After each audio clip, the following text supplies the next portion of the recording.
Hello, this is Agatha Carrera, and you're watching Can You Spare a Dime, an online news show that's focused on homelessness in Boston.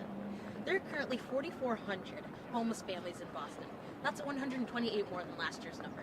That's why I went 11 miles north of Boston to Lynn, a working class city that has 1 in 6 people below the poverty line.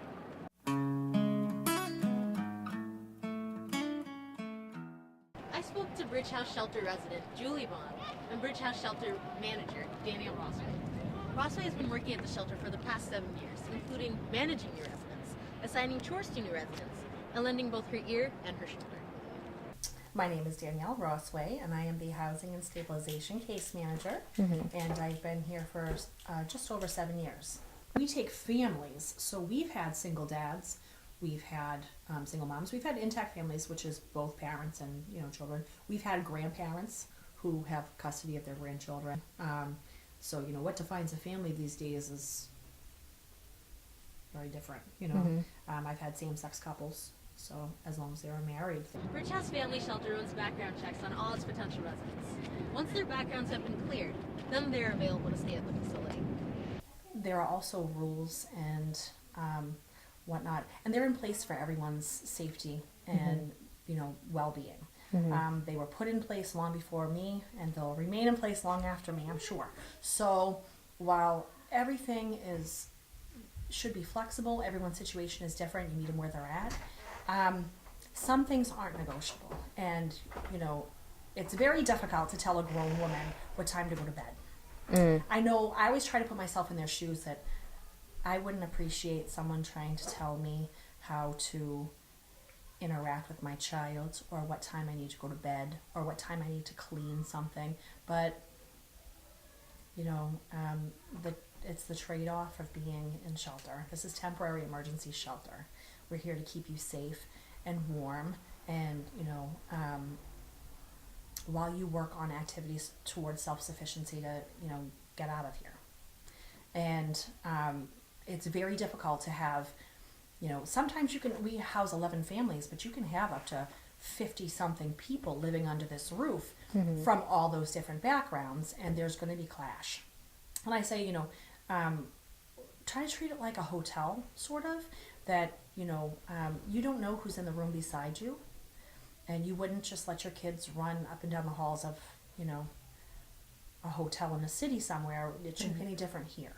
Everyone's in survival mode when they come to us. Shelter's usually a last resort. Some people have spent the night previously in a place unfit for human habitation, and you don't know what traumas or what experiences have brought them here. So you treat everyone the same. You lead by example and enforce the rules consistently so that they know what to expect. Kids always need to know what to expect. If you know what to expect, then you can prepare for it, and it's less scary. Being in shelter is scary enough, so being consistent is important. I usually don't have a whole lot of conflict with the residents. I do sometimes because, like I said, adults don't want to be told what to do. And usually I just say, I know, I don't make the rules, I just enforce them, and I'm sorry. I completely understand your frustration, but the rules are the rules. And I usually don't get a whole lot of pushback. Miscommunication, yes. I have to be very aware of body language, facial expressions, We're here to help make a scary thing a little bit better, a little bit easier, give you a hand up, not a hand out, to get you over the hurdle, and hopefully strengthen your self-esteem, whatever, to move on from here, to be able to hold your head up and provide for your family. Julie Bong has been living at the shelter for the past 2 years with her 3 children. Though she was reluctant to share the reasons why she ended up with the shelter, she was more forthcoming to share the reasons why she wanted to leave it. My name is Julie, and I've been here for 2 years. I went to the DTA in Salem, and they placed me into a hotel, and then from the hotel I came here. Didn't want to go too far. I asked my worker if she can just place me in the city that I've been living in, because it would be hard for me and my kids to like travel for their like appointments and stuff. The oldest, her name is Jalissa. She's she's very smart for her age. She likes to help. She loves her brother. They get along very well. My son, his name is Juels. He's very silly, very attached, and he's just fun to be around. She's 4 and he's gonna be 2 March 1st. And how do they feel about getting another sibling? Are they excited? My son's gonna be jealous by my daughter. She's Aww. very happy. In addition to the shelter staff, Bong also relies on her family and her boyfriend. I have my mom, my aunts, my cousins, my son's father. Like if I need clothes, Pampers, things for the kids, they'll get it for me. Despite those two sources, Bong still feels she isn't being supported enough. It's very hard right now because I don't have the support that I really like need in here. Because being in here, you have rules, you have to, do what they want you to do. You have to come back home by a certain time. Just can't leave whenever you feel like it. And you can't stay out as much as you want.